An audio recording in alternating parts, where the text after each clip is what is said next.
Bueno, tercer bloque con el profesor Miguel Barrios. Miguel, entonces estábamos hablando de el tema de la postura del Papa, de la Iglesia argentina, la Iglesia brasilera y la cuestión espiritual en los temas de geopolítica, que mirando el frente multipolar es un tema que creo que vino para quedarse, obviamente, que es el tema de la fuerte relación que hay entre lo espiritual en el campo multipolar, en la zona caliente de guerra, la guerra dura, en Siria, en Irak, entre la República Islámica de Irán, entre la visión cristiana ortodoxa de Putin, que une la Unión Soviética, el comunismo, con la visión milenaria ortodoxa rusa, ¿no? Sin renunciar a ninguna, fortaleciendo bien la unión hacia adentro en Rusia, que aparentemente yo escuché que tiene un 80% de aceptación Putin en Rusia. Sí, sí.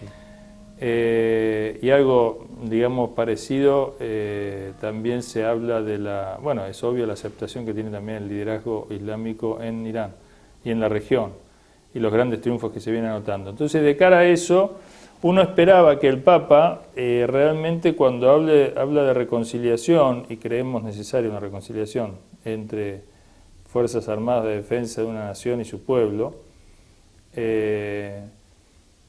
pero bueno, ante las políticas de indefensión, ante las políticas de que le acortan presupuesto, ante las políticas, digamos, equivocadas en materia de reconciliación, no parecería que estemos marchando bien en ese sentido por acá.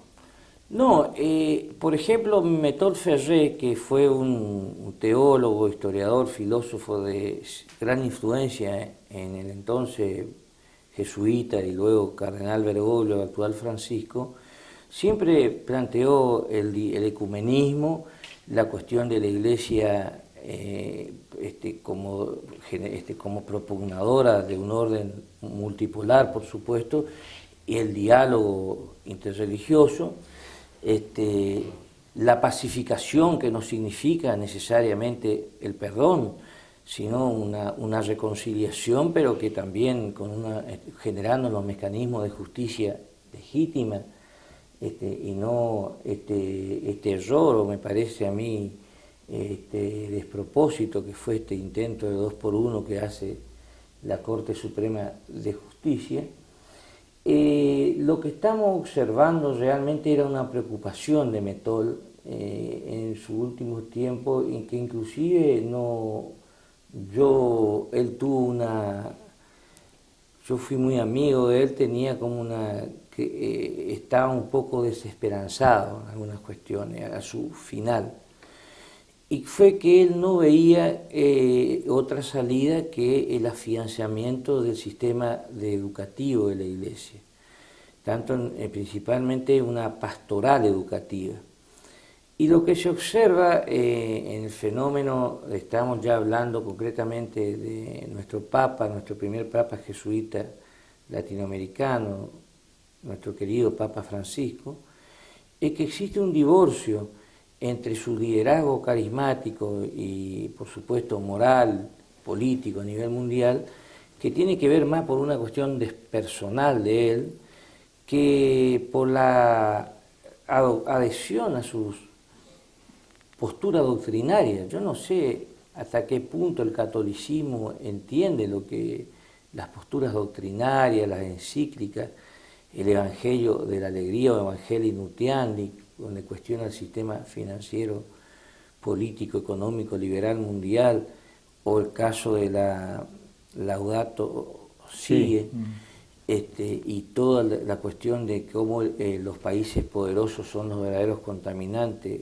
de la tierra, cuando dice que el terrorismo en realidad tiene una causa central, que es la generación de pobreza.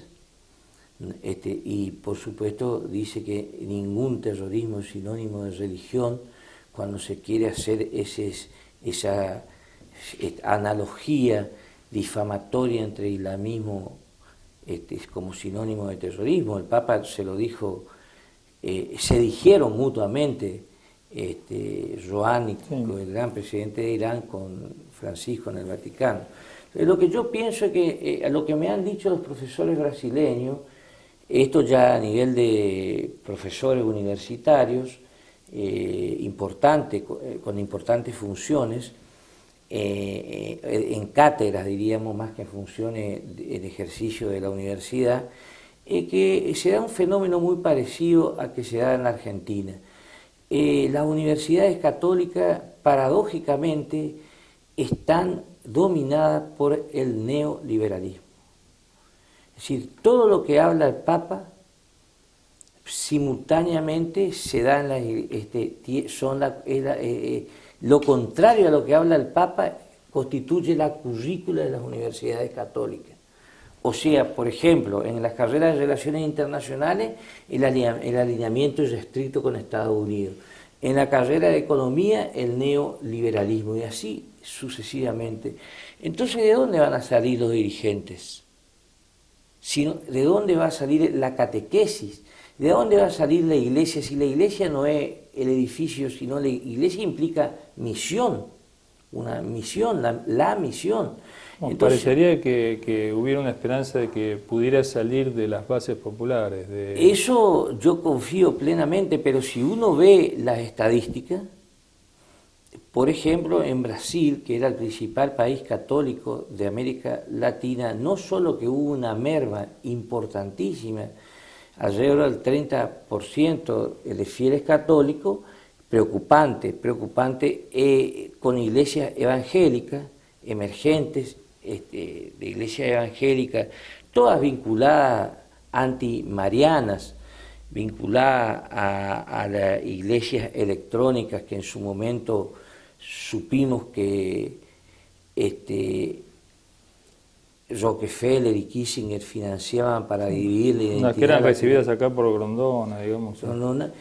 Y que ocupan el 40% del Congreso en las bancas del Congreso de los Estados Unidos. Y acá en Argentina yo observo un fuerte orientalismo. El arte, yo no conozco, pero si uno se pone a estudiar el arte de vivir y su vínculo con el Ravi Shankar, no nos olvidemos que la sustentación, es tan frágil el discurso de Macri, pero hay que decirlo, la sustentación filosófica del discurso de Macri, lo dice su filósofo Ratzinger, ese orientalismo híbrido y superficial de la paz, la armonía. La New Age. Así que esto implica que hay lo que Ratzinger en algo que lo planteaba y que también lo plantea Francisco y también lo planteaba Juan Pablo, pero evidentemente la Iglesia, yo como católico observo que no está encontrando una estrategia, le cuesta entender cómo realizar la misión ante tanto relativismo cultural que existe, que Metol llamaba a eso ateísmo libertino. Sí, seguro. Bueno, personas como Metol y acá personas como que el Papa inclusive está vinculado a ellos y los apoyó, digamos, desde ahora, desde su papado, a figuras como Angelelli, Mujica, todo eso que yo noto en Argentina cada vez más fuerza tiene el legado de Mujica, de Angelelli, de Ponce, de León, de Hussein, etcétera. Vos sabés que Hussein es un nombre árabe islámico, ¿no? Ah, no sabía. Es Hussein. Sí. Hussein es el nieto del profeta que fue martirizado en Karbala. Es la fuente de de inspiración para toda la resistencia islámica en todo el mundo. Hussein es uno de los grandes obispos. Bueno, la cuestión es que eso... o sea que Hussein es sinónimo de Hussein. Sí, Hussein es Hussein. En realidad es una deformación de pronunciación. Uno siempre con personas como usted aprende. Son personas mayores, pero de todas maneras todo ese legado está creciendo. Yo, por ejemplo, ahora en la Feria del Libro veo tremendos pósteres de Mujica por todos lados. O sea, lo vimos cuando Cristina participó, no sé, Macri, que no creo que lo haga, no sé. Pero sí Poli participó de los homenajes en el aniversario del martirio de Mujica. Sí. Cristina lo hizo, la 9 de julio se puso un monumento. Bueno, eso es lo que Perón decía a mi iglesia, ¿te acordás cuando decía? Sí, mire. Y además lo de Saine me viene muy bien lo que aprender esto, porque él fue, siendo convencional constituyente, cuando se dice que no se va a discutir la Constitución fuera de lo que se estipuló en el Pacto de Olivo, fue el único que tuvo la autoridad moral de retirarse. Él abandonó, él el segundo o tercer día de la Convención Constituyente en el 94, él fue electo, fue convencional constituyente, se retiró de la Constitución porque diciendo, bueno, ¿qué es lo que venimos a discutir si ya está el paquete cerrado? Realmente una actitud digna de rescatar como la de las grandes constitucionalistas de Sampaio en el 49. Así es, bueno, ya estamos llegando también ya al final de este bloque y bueno, entonces te damos la bienvenida una vez más y bueno, vas a estar, sé que vas a estar en una mesa importante. Sí, vamos a estar en la mesa con el embajador de Irán en el Medio Oriente y va a estar el embajador Archibaldo Lanú, va a ser en la sede del Congreso, del Círculo de Legisladores del Congreso Argentino. Y bueno, apostando siempre al diálogo multicultural, al diálogo religioso, porque acá sin un orden multipolar, un orden unipolar nos transformaría en esclavos en pleno siglo XXI, ¿no? Dando la batalla cultural, ¿no? Y que, bueno, no sé si en un minuto me podés decir, las universidades alternativas, ¿cómo están hoy en día, digamos, las que se crearon en el gobierno anterior, como con otra visión? Porque estas son, parece, las universidades centrales un poco tomadas. Bueno, las universidades alternativas están llevando a cabo proyectos interesantes, por ejemplo, se armó una especialización en pensamiento latinoamericano en la Universidad de Lanús, también de especialización en defensa, en la Universidad de 3 de Febrero lo mismo.